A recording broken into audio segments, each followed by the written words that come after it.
Hello my lovely students, welcome to Ganit Vigyan. मैं हूं शालिनी। आज की वीडियो में हम प्रैक्टिस करेंगे चैप्टर 3 के टेस्ट योरसेल्फ के क्वेश्चन नंबर 6 to 14 की। नोट्स के लिए हमारी वेबसाइट ganitvigyan.in पे विजिट कीजिए, लिंक आपको डिस्क्रिप्शन बॉक्स में मिलेगा। क्वेश्चन नंबर 6 है, calculate the sum of money on which the compound interest for 2 year is 4 times the simple interest. अब हमें क्या करना है, सम ऑफ मनी मतलब प्रिंसिपल वैल्यू फाइंड करनी है। वो प्रिंसिपल वैल्यू जिस पे कंपाउंड इंटरेस्ट कितना है 4 टाइम्स इसका सिंपल इंटरेस्ट का। जो सिंपल इंटरेस्ट है उसके लिए ये प्रिंसिपल वैल्यू है, ये टाइम है, और दोनों केसेस में जो रेट है वो 5% है। अब देखिए सिनेरियो क्या गिवन है, हमें कंपाउंड इंटरेस्ट बोला है 4 टाइम्स सिंपल इंटरेस्ट। अब पहले सिंपल इंटरेस्ट निकाल लेते हैं और हमें फाइंड करना है यहाँ पे प्रिंसिपल वैल्यू। टाइम गिवन है 2 इयर्स, रेट गिवन है यहाँ पे 5%। और इस केस में जहाँ पे सिंपल इंटरेस्ट हमने फाइंड करना है उस केस में प्रिंसिपल वैल्यू हमें गिवन है 4715 रुपीज़, रेट गिवन है 5%, टाइम इज 5 इयर्स। तो ये सिनेरियो है। तो पहले फाइंड करते हैं सिंपल इंटरेस्ट। इसका फॉर्मूला होता है हमारे पास P into R into T upon 100। P की वैल्यू 4715, R की वैल्यू 5, टाइम है 5 इयर्स अपॉन 100।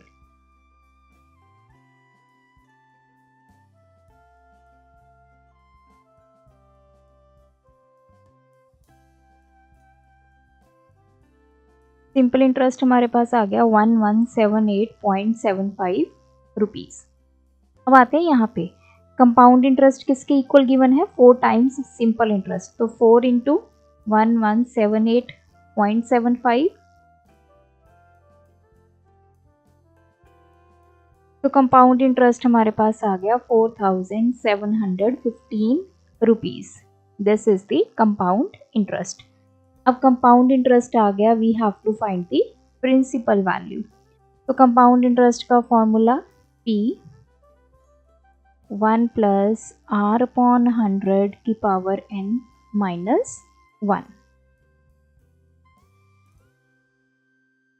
तो P कंपाउंड इंटरेस्ट की वैल्यू पुट कर देते हैं 4715, और इस तरफ 1 प्लस रेट कितना है 5% अपॉन 100, n की वैल्यू कितनी आ जाएगी 2, क्योंकि ये पर एनम के अकॉर्डिंग कैलकुलेट हो रहा है। सो n जितना t गिवन है उतना ही लेंगे।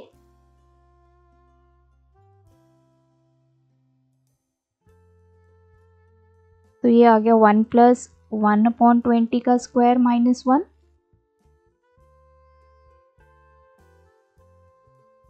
तो 20 एलसीएम, ये आ गया 20 प्लस 1 इस पूरे का स्क्वायर माइनस 1। तो this is 4715 equals to P, ये आ जाएगा 21 अपॉन 20 का स्क्वायर माइनस 1। 21 का स्क्वायर 441, 20 का स्क्वायर 400। सो 400 एलसीएम आ गया 441 माइनस 400। तो ये आ गया हमारे पास 41 अपॉन 400।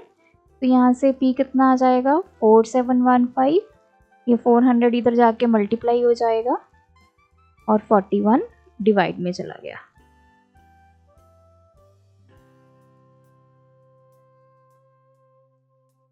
तो प्रिंसिपल वैल्यू आ गई 46,000, जिसके ऊपर हमें कंपाउंड इंटरेस्ट गिवन था 4 times simple interest, that is 4715। Question 7, a sum of money was invested for 3 years. कुछ पैसों को 3 साल के लिए इन्वेस्ट किया गया और जो रेट्स हैं इंटरेस्ट के वो हैं 10%, 15% and 18%। If the compound interest for the second year, हमें सेकेंड ईयर का कंपाउंड इंटरेस्ट गिवन है, हमें प्रिंसिपल वैल्यू फाइंड करनी है। अब देखिए पहले आते हैं फर्स्ट ईयर पे। फर्स्ट ईयर में लेट पी आपका प्रिंसिपल वैल्यू है। फर्स्ट ईयर के लिए रेट कितना है 10%, टाइम कितना हो जाएगा 1 ईयर। तो इंटरेस्ट निकाल लेते हैं, P into R into T upon 100। P R की वैल्यू 10%, टाइम 1 ईयर अपॉन 100। तो फर्स्ट ईयर का इंटरेस्ट आ गया P अपॉन 10 रुपीज़। अब निकाल लेते हैं अमाउंट। अमाउंट किसकी इक्वल होती है, principal plus interest. P plus interest कितना है, P अपॉन 10। 10 एलसीएम, ये आ गया 10P plus P, this is 11P upon 10 rupees. ये आ गया फर्स्ट ईयर की अमाउंट। अब हम आते हैं सेकेंड ईयर पे। सेकेंड ईयर में प्रिंसिपल वैल्यू क्या होगी, जो फर्स्ट ईयर की अमाउंट है 11P upon 10। Rate second year का कितना है 15%, ये आपने ध्यान रखना है। Time will be again 1 year, क्योंकि सेकेंड ईयर मतलब एक ही साल का हम इंटरेस्ट जो है वो कैलकुलेट कर रहे हैं। इंटरेस्ट किसके इक्वल होता है, P into R into T upon 100। P की वैल्यू 11P अपॉन 10, ये हमारी प्रिंसिपल वैल्यू है। रेट 15%, टाइम 1 अपॉन में आ गया 100। तो 5 3 दा, तो ये आ गया 33P upon 200। This is the interest for second year. और क्वेश्चन में हमें बोला है कि सेकेंड ईयर का जो इंटरेस्ट है वो कितना है 4950। तो देयरफॉर 33P अपॉन 200, ये कितना गिवन है 4950। यहाँ से हम P निकाल सकते हैं, 4950 into 200 divide by 33। so 4950 divide by 33 into 200। तो प्रिंसिपल वैल्यू कितनी आ गई 30,000 rupees. Question number 8, a sum of money is invested at 10% per annum compounded half yearly. तो कुछ पैसों को इन्वेस्ट किया गया, कितने रेट ऑफ इंटरेस्ट पे 10% पे, लेकिन वो कैसे कैलकुलेट हो रहा है उसका इंटरेस्ट, हाफ ईयरली के बेसिस पे। If the difference of amount at the end of 6 month and 12 month is 189 rupees, find the sum of money invested. मतलब कितने पैसे हमने इन्वेस्ट किए वो हमने निकालना है, इसका मतलब प्रिंसिपल वैल्यू हमने निकालनी है। अब देखिए इसने बोला क्या है, difference of amount at the end of 6 month. 6 month क्या हो गया, मतलब half year. Amount of half year, difference of half year amount, and 12 month मतलब 1 ईयर हो गया, ये हाफ ईयर हो गया, 1 ईयर अमाउंट। एक साल की अमाउंट और आधे साल की जो अमाउंट है उनका डिफरेंस हमें गिवन है 189 रुपीज। हमने क्या निकालना है, प्रिंसिपल वैल्यू। रेट कितना गिवन है 10%। अब इसका मतलब इस क्वेश्चन में मुझे पहले हाफ ईयर उसकी अमाउंट निकालनी पड़ेगी और 1 ईयर की अमाउंट निकालनी पड़ेगी। तो आते हैं पहले हाफ ईयर पे। अब इस आधे साल के लिए आर की वैल्यू क्या होगी, एन की वैल्यू क्या होगी, क्योंकि यहाँ पे वर्ड आ गया ना हाफ ईयरली। तो जब भी आपके क्वेश्चन में हाफ ईयरली आए तो अमाउंट निकालने से पहले आपने आर और एन की वैल्यूज लिखनी है। अब हम आधे साल का इंटरेस्ट निकाल रहे हैं, तो रेट भी क्या होना चाहिए, हाफ होना चाहिए। तो रेट कितना आ गया 5%। एंड व्हाट इज एन, इस आधे साल में आपका कितनी बार इंटरेस्ट कैलकुलेट होगा, एक बार। या फिर आप ऐसे कर सकते हैं 2 टाइम्स टी। तो टी कितना है, यहाँ पे टाइम कितना है हाफ ईयर, ये कैंसिल आ गया, तब भी आपके पास ये 1 वैल्यू आएगी। आप इसको ऐसे भी कर सकते हैं। अब हमारे पास आर आ गया, हमारे पास एन आ गया। अमाउंट निकाल सकते हैं, P 1 plus R upon 100 raise to power n। P हमने फाइंड करना है, R की वैल्यू 5 अपॉन 100, n कितना है 1। सो दिस विल बी, इसको सॉल्व कर लेते हैं, 20 p 1 + 1/20 आ गया, पावर तो 1 ही है, 20 एलसीएम आ गया, 20 + 1, तो अमाउंट हमारे पास आ गई 21/20 p। This is the amount for half year. अब आ जाते हैं फॉर 1 ईयर। अब 1 साल के लिए हमें अमाउंट को कैलकुलेट करना है। Again we have to find the value for r and n। अब 1 साल में कितनी बार इंटरेस्ट कैलकुलेट होगा? 2 बार, क्योंकि हाफ ईयरली है। अब हाफ ईयरली है तो पहले 6 महीने का इंटरेस्ट कैलकुलेट होगा, फिर से 6 महीने का कैलकुलेट होगा, तो रेट भी क्या हो जाएगा? हाफ हो जाएगा, क्योंकि रेट ऑफ इंटरेस्ट हमें पूरे साल का गिवन होता है। तो अब हमने पहले 6 महीने का जब इंटरेस्ट कैलकुलेट करना है तो रेट को भी हम हाफ करेंगे। तो r आ गया हमारे पास, n आ गया।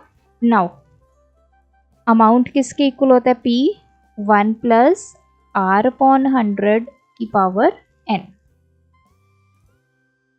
r कितना है? 5/100, n कितना है? 2। ये आ गया 1 + 1/20 का स्क्वायर, 20 एलसीएम आ गया,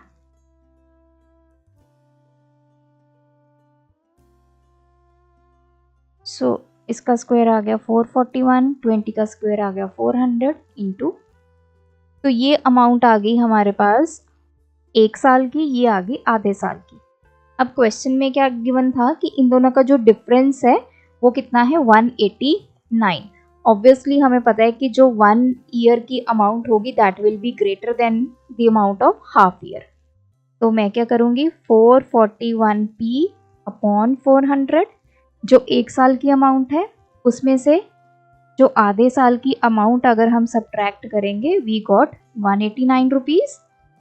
तो हेयर 400 एलसीएम आ गया, 441p माइनस 400 को 20 से डिवाइड किया, ये आ गया हमारे पास 20 इंटू 41, तो ये आ गया 420p इजिकल्स टू 189।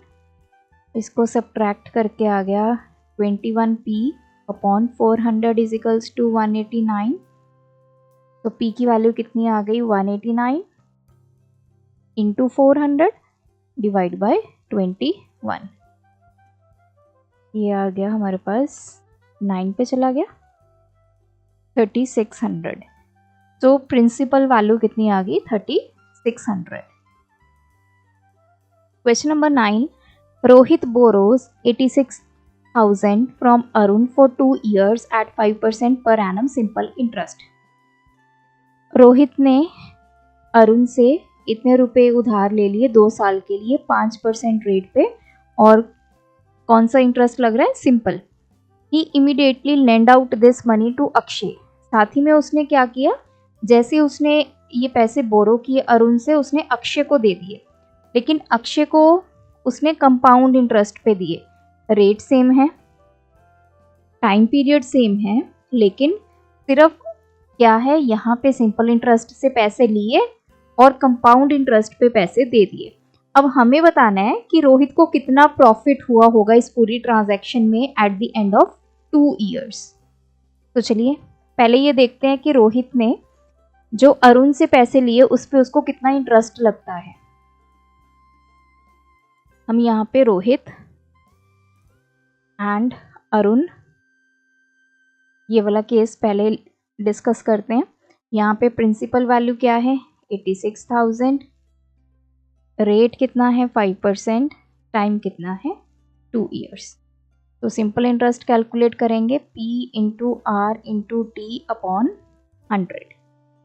86,000, R की वैल्यू 5, टाइम 2,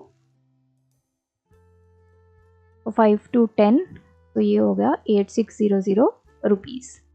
तो इस पे उसको इंटरेस्ट लगा 8600 रुपीज़। अब नेक्स्ट सिनारियो, अब रोहित एंड अक्षय अब उसने जो अरुण से पैसे लिए थे वो अक्षय को दे दिए। प्रिंसिपल अमाउंट सेम रही 86,000, रेट सेम रहा, टाइम पीरियड सेम है, लेकिन यहाँ पे क्या है, कंपाउंड इंटरेस्ट कैलकुलेट होगा। तो कंपाउंड इंटरेस्ट का formula P 1 + R/100 raised to power n minus 1। 86,000 1 + 5/100, n कितना है 2,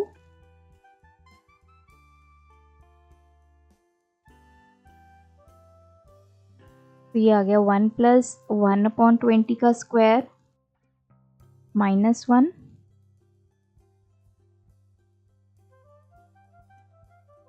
तो ये आ गया 20 + 1 का स्क्वायर -1। So this is 86,000 21/20 का स्क्वायर -1, ये आ गया 441 और इसका स्क्वायर 400 एलसीएम आ गया 441 - 400, तो ये आ गया हमारे पास 41/400।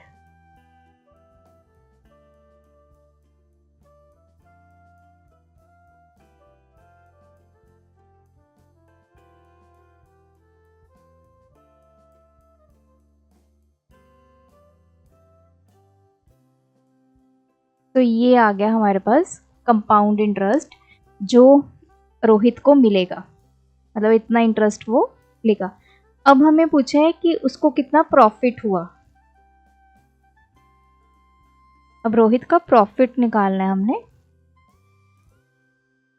अब देखो उसको मिल कितने रहे हैं एज अ इंटरेस्ट 8815, उसने देने कितने हैं अरुण को 8600, तो प्रॉफिट कितना हुआ, इसमें से ये अमाउंट माइनस करेंगे 215 रुपीज़। तो 2 साल में उसको 215 रुपये का फायदा होगा। Question 10, the simple interest on a certain some of money for 3 years at 5% per annum is 1200. Find the amount due and the interest on this sum of money at the same rate after 2 years. Interest is reckoned annually. तो इसने क्या पूछा है, इसने बोला कि कुछ principal value पे 3 साल के लिए 5% पे जो सिंपल इंटरेस्ट है वो 1200 रुपये है। अब हमें बताना है कि 2 साल के बाद इसी रेट पे क्या अमाउंट बनेगी और क्या सम बनेगा अगर इंटरेस्ट जो है वो हर साल बढ़ रहा है। मतलब अब हमें कंपाउंड इंटरेस्ट के अकॉर्डिंग इसको कैलकुलेट करके बताना है कितना इंटरेस्ट होगा 2 साल के बाद और कितना अमाउंट बनेगी। सो हमें सिंपल इंटरेस्ट गिवन है 1200, रेट गिवन है 5%, टाइम पीरियड गिवन है 3 years। तो यहाँ से हमें प्रिंसिपल वैल्यू पता चल जाएगी, फॉर्मूला यूज़ करेंगे। सिंपल इंटरेस्ट की वैल्यू 1200, पी आर कितना है 5, टाइम कितना है 3/100। तो ये 1200 100 इधर चला जाएगा, 5 और 3 इधर आके डिनोमिनेटर में चले जाएंगे।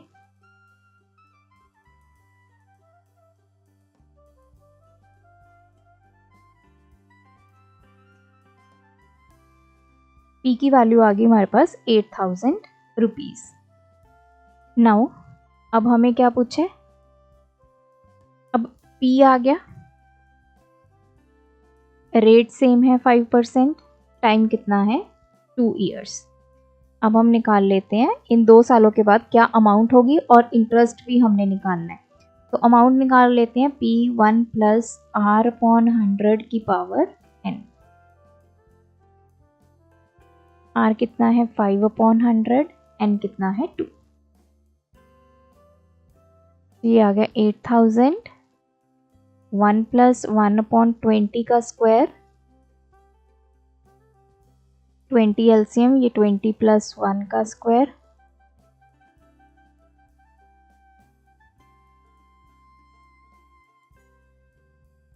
इसको ऐसे लिख लेंगे 21/20 इंटू 21/20, ये कैंसल,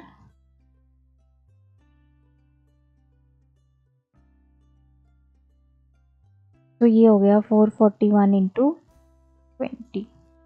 अमाउंट आ गई 8820 रुपीज़। अब हमने इंटरेस्ट भी निकालना है। कंपाउंड इंटरेस्ट कैसे आता है, अमाउंट माइनस प्रिंसिपल कर देंगे, 8820 माइनस 8000, तो ये आ गया 820 rupees. Question 11, Nikita invest 6000 for 2 years at a certain rate of interest compounded annually. At the end of first year, it amounts to 6720. Calculate the rate %.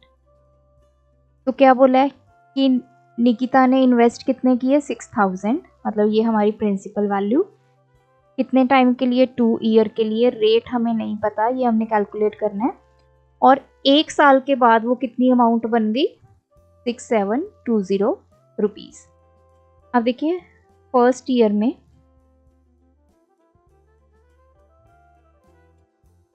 Amount हमें 6720 rupees बन गई है, तो फॉर्मूला लगा लेते हैं अमाउंट का, P1 प्लस R/100 की पावर n। ये है 6720, P कितना है 6000 इंटू 1 प्लस रेट हमने कैलकुलेट करना है, और यहाँ n की वैल्यू क्या लेंगे, 1।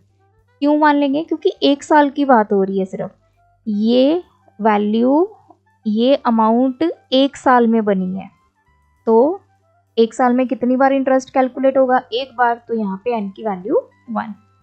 अब ये 6720, 6000 इधर आ जाएगा, इजिकल्स टू 1 प्लस R/100, ये कैंसिल हो गया, 672/600, ये 1 इधर जाके सब्ट्रैक्ट हो जाएगा, 600 एलसीएम आ गया,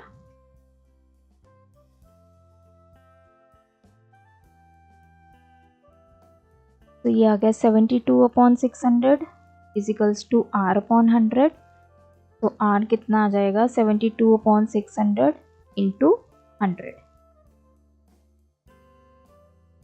R कितना आ गया, 12%।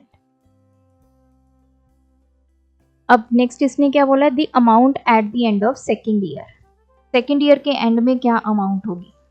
अब देखिए फॉर सेकेंड ईयर, अब दूसरे साल के लिए जो पहले साल की अमाउंट है वो क्या बन जाती है, प्रिंसिपल वैल्यू बन जाती है, तो इसके लिए प्रिंसिपल वैल्यू क्या बन गई, 6720 रुपीज़। रेट आ गया 12%, टाइम कितना है, 1 ईयर। इंटरेस्ट निकाल लेते हैं, P into R into T/100, या फिर आप डायरेक्ट अमाउंट का फॉर्मूला भी लगा सकते हो। R कितना है 12, टाइम कितना है 1/100,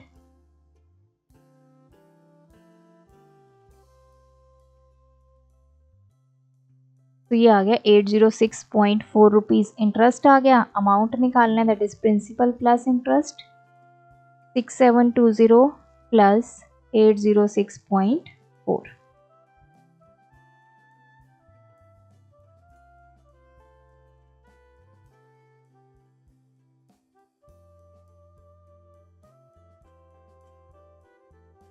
तो अमाउंट आ गई हमारे पास 7,526 रुपीज़ एंड 4 पैसा।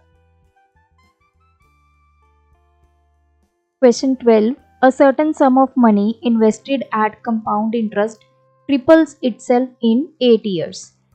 Interest being payable annually.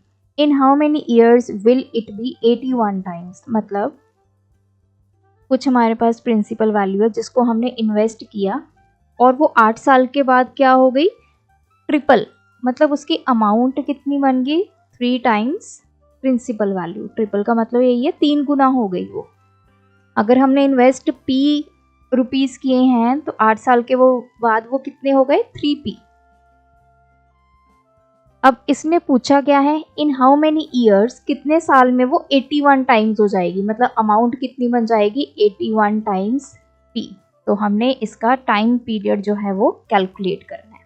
अब हमें गिवन क्या है, हमारे पास एक प्रिंसिपल वैल्यू है P, अमाउंट कितनी गिवन है 3P, कितने साल में 8 ईयर्स में, और रेट हम ले लेते हैं R%। रेट की कहीं बात नहीं हुई तो हमने रेट को R ले लिया। अब फॉर्मूला क्या होता है अमाउंट का, P 1 + R/100 की पावर n। अमाउंट की वैल्यू 3P, इधर P 1 + R/100, n कितना हो जाएगा 8। जितना टाइम है उतनी बार आपका इंटरेस्ट कैलकुलेट होगा, सो n विल बी 8। इस P को इधर ले आएंगे, 1 + R/100 की पावर 8, ये कैंसिल, तो 3 किसके इक्वल आ गया, 1 + R/100 की पावर 8। अब दूसरे सिनेरियो पे आते हैं। प्रिंसिपल वैल्यू P है, तो ये कह रहा है कि अमाउंट कितनी हो जाएगी 81 टाइम्स, तो मतलब 81P। टाइम पीरियड हमने फाइंड करना है, R हमारा रेट ऑफ इंटरेस्ट है। तो अमाउंट किसके इक्वल होता है, P 1 + R/100 की पावर n। अब जितना n कितना होगा, जितना t होगा,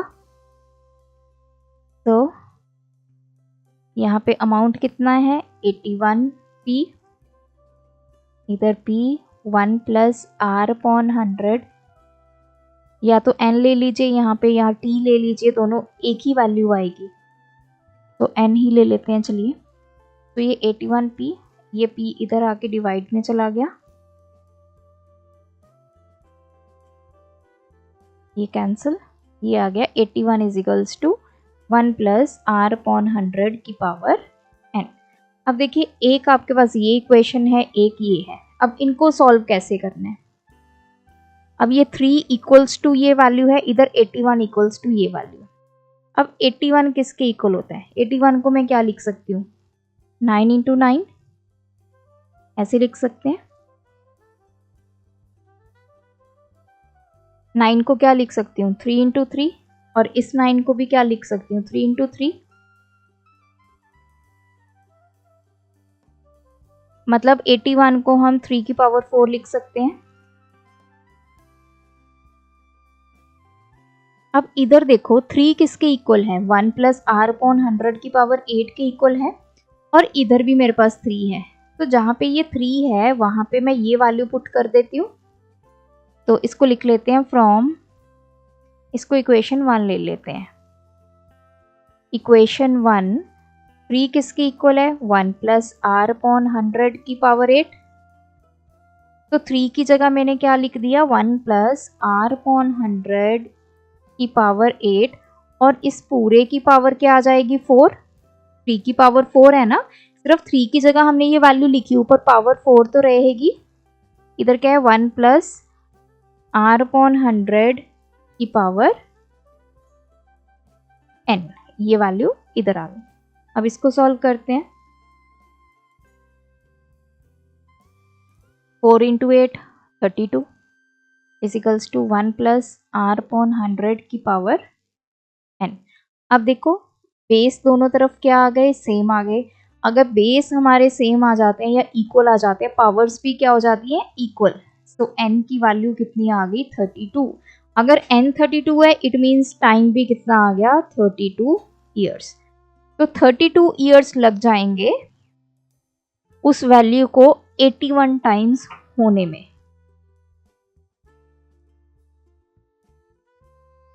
Question number 13. A certain sum of money doubles itself at a given rate in 8 years.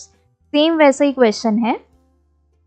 अब यहाँ पे क्या गिवन है कि कुछ प्रिंसिपल वैल्यू है वो अपने आप को डबल कर लेती है 8 ईयर्स में, मतलब अमाउंट कितनी हो गई 2 टाइम्स P हो गई। In how many years will it be 4 times, तो वो अपने आप को 4 टाइम्स कैसे, कितने टाइम में करेगी कंपाउंडेड ईयरली। सेम वैसे ही हमने करना है। अब पहला सिनेरियो हमारे पास क्या है, प्रिंसिपल वैल्यू है, अमाउंट कितनी है 2 times principal value, rate R ले लेते हैं, टाइम कितना है यहाँ पे 8 ईयर्स। दूसरे सिनेरियो में हमारे पास एक प्रिंसिपल वैल्यू है अमाउंट कितनी हो जाएगी 4 टाइम्स प्रिंसिपल वैल्यू। कितने टाइम में होगी ये हमने कैलकुलेट करनी है, आर रेट ऑफ इंटरेस्ट। अब पहले केस पे आ जाते हैं, अमाउंट का फॉर्मूला यूज करते हैं P 1 प्लस आर अपॉन 100 की पावर n। अमाउंट की जगह 2p, n कितना है यहाँ पे 8 years, so 2p upon p is equals to 1 plus R upon 100 की पावर 8। ये कैंसिल हो गया, तो 2 किसके इक्वल आ गया 1 प्लस आर अपॉन 100 की पावर 8। ये फर्स्ट इक्वेशन ले लेते हैं। इधर आ जाते हैं, अमाउंट किसके इक्वल होता है p 1 प्लस आर अपॉन 100 की पावर n। अमाउंट की जगह 4p, p 1 plus R upon 100 n हमने फाइंड करना है, तो इस p को भी इधर ले आएंगे, ये कैंसिल। 4 किसके इक्वल आ गया 1 प्लस आर अपॉन 100 की पावर n। अब 4 को क्या लिख सकते हैं, 2 का स्क्वायर लिख सकते हैं।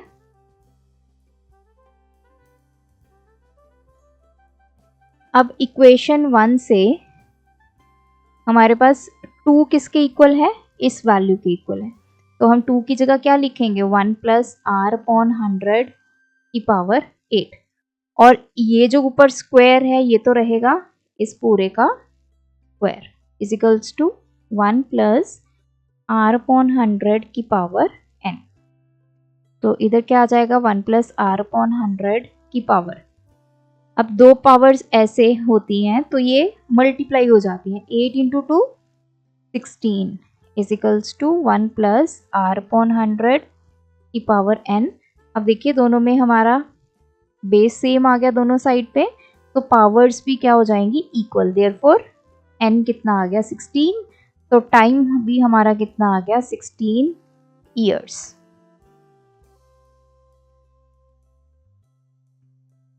Question 14. Mr. Sharma wants to divide 1,68,200 between his two sons.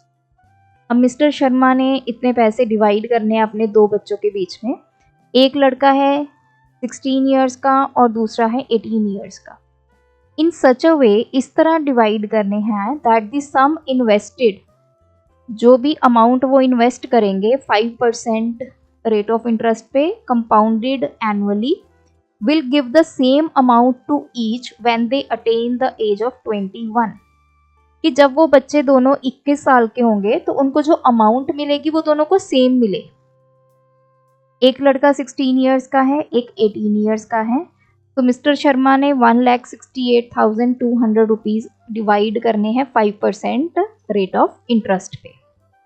हम देखिए पहला सिनेरियो लेते हैं, यहाँ पे ले लेते हैं सन 1।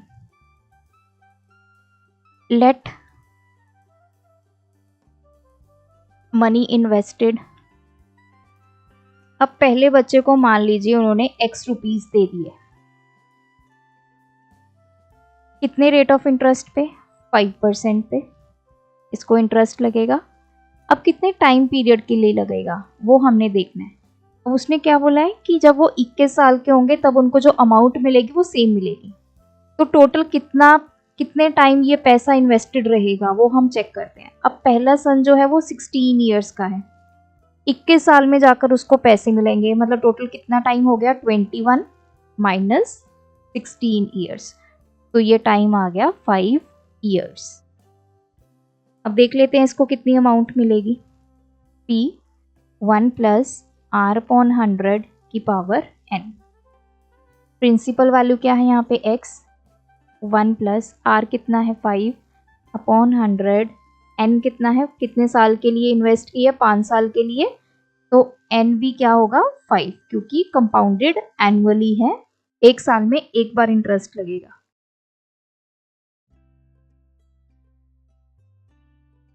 तो ये आ गया 1/20 की पावर 5।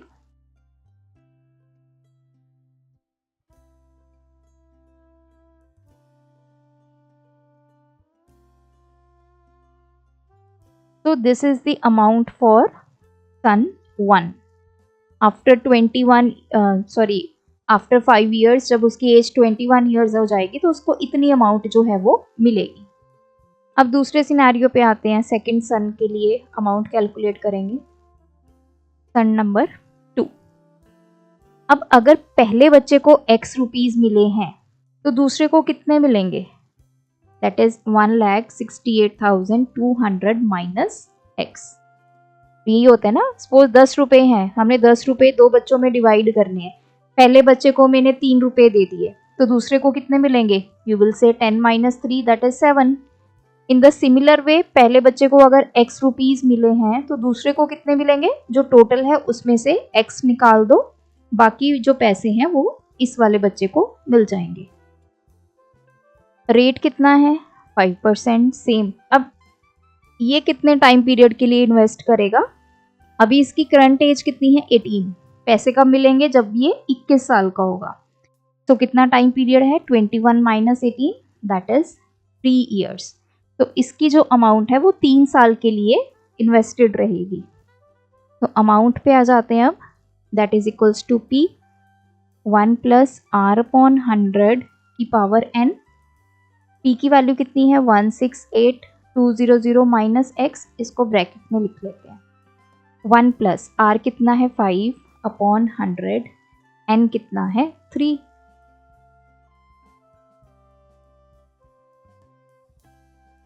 ये कैंसिल हो गया। ये आ गया 1 प्लस 1 अपॉन 20 का cube, this is 168,200 minus x into 20 LCM आ गया, 20 प्लस 1 इसकी power 3, 168,200 minus x into 21 upon 20 का क्यूब। ये आ गई अमाउंट ऑफ सेकंड सन जो इसको 3 साल के बाद मिलेगी। अब क्वेश्चन में ये बोला है कि इन दोनों को जो अमाउंट मिलेगी वो सेम होगी। इसको 5 साल के बाद जो मिल रही है और इसको 3 साल के बाद जो मिल रही है वो अमाउंट सेम है। So according to question amount 1 और अमाउंट 2 जो पहले सन को मिल रही है और दूसरे को वो इक्वल है। तो वैल्यूज पुट कर देते हैं। इधर है x इंटू 21 अपॉन 20 की पावर 5 और इधर इसकी अमाउंट है 168,200 माइनस x इंटू 21 अपॉन 20 का क्यूब। अब देखो इधर पावर 5 है, इधर पावर 3 है। मतलब मैं इसको यहाँ पे समझा देती हूँ। सपोज कीजिए एक नंबर है यहाँ पे x की पावर 5 और दूसरी तरफ है, मतलब मान लीजिए ये है y इंटू एक्स की पावर 5 और इधर है z इंटू एक्स की पावर 3। तो x की पावर 5 है, इसको हम x इंटू एक्स 5 बार लिख सकते हैं ना, और इधर x को 3 बार लिख सकते हैं। ये जब इधर जाएगा डिवाइड में हो जाएगा तो 1 2 3 1 2 3 ये कैंसिल हो जाएंगे।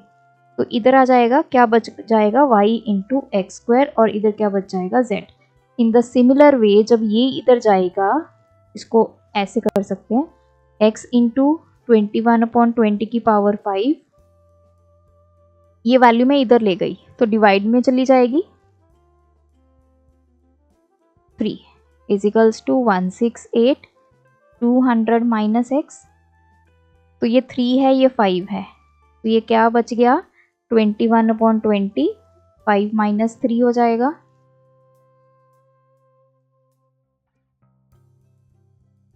तो कितनी पावर बच गई है? 2 पावर बच गई, क्योंकि ये आपकी एक्सपोनेंट की प्रॉपर्टी भी होती है, x की पावर m अपॉन x की power n, that should be equals to x की पावर m माइनस n। तो x इंटू 21 का square 441 upon 40 is equals to 168,200 minus x। तो ये हो गया 441x इज इक्वल्स टू, अब ये इधर चला जाएगा, या फिर हम ऐसा करते हैं, इसको इस x को इधर ले आते हैं। तो ये हो गया 441 अपॉन 40x, ये x हम इधर ले आएंगे तो ये प्लस हो जाएगा। इधर 40 एलसीएम आ गया, 441x plus 40x is equals to 168,200, ये हो जाएगा 8481।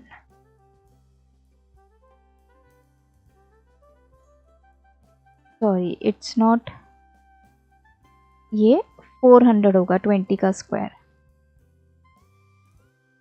यस, तो ये हो गया 841x upon 400 is equals to 168200 को इधर सॉल्व कर लेते हैं।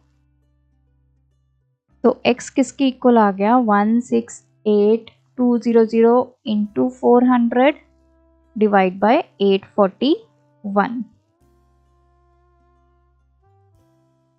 तो ये 2 पे चला गया।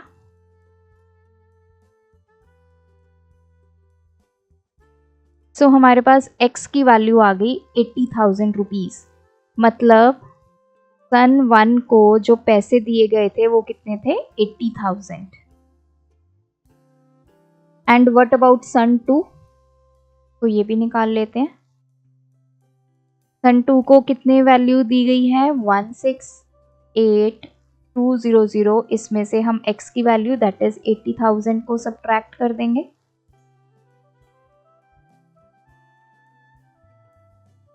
ये आ गई 88,200। तो इस तरह जो सम था मतलब 1,68,200 उसको डिवाइड किया गया।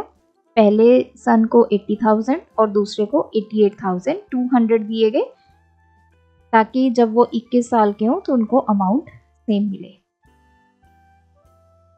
तो ये थे हमारे आज के वीडियो के क्वेश्चंस। आप भी प्रैक्टिस कीजिए, कोई डाउट है कमेंट ड्रॉप करें। Thanks for watching. बढ़ाना है ज्ञान, फॉलो गणित विज्ञान।